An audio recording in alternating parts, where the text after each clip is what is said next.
Vendredi 29 septembre 1916, Fontainebleau, Seine-et-Marne, de retour de blessure après l'action engagée le 5 septembre à Verdun, 8 heures. Oh mon Dieu, quel spectacle que cette carrière. Imaginez une carrière de petite dimension. Au milieu, une colline de Maccabée, avec en bas une centaine de blessés et d'agonisants. En voulant nous mettre à l'abri, nous sommes forcés de marcher sur les corps déjà raidis.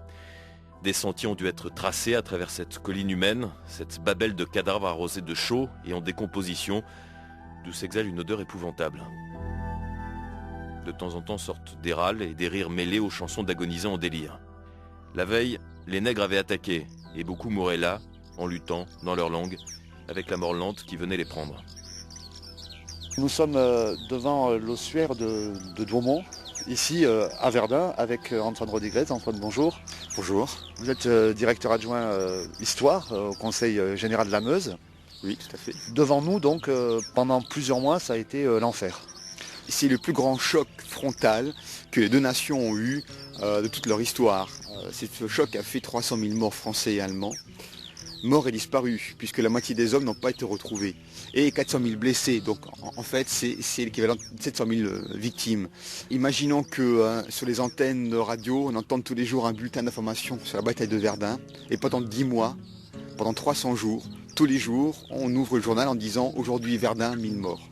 I see wind of night begun, this is not your domain. 17h40, l'assaut, merveilleux. Je prends un fusil et me place au milieu de mes hommes, les encourageant et les réconfortant.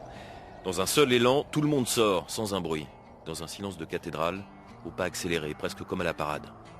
Les boches sont enfoncés, les uns se rendent, d'autres s'enfuient, et l'on avance ainsi de 500 mètres jusque dans le ravin de Vaux. En retournant près du fort de Souville, les Allemands déclenchent un nouveau tir de barrage, comme jamais je n'en avais vu. Enfoncé dans un petit trou d'obus, je crois 100 fois ma dernière heure venue.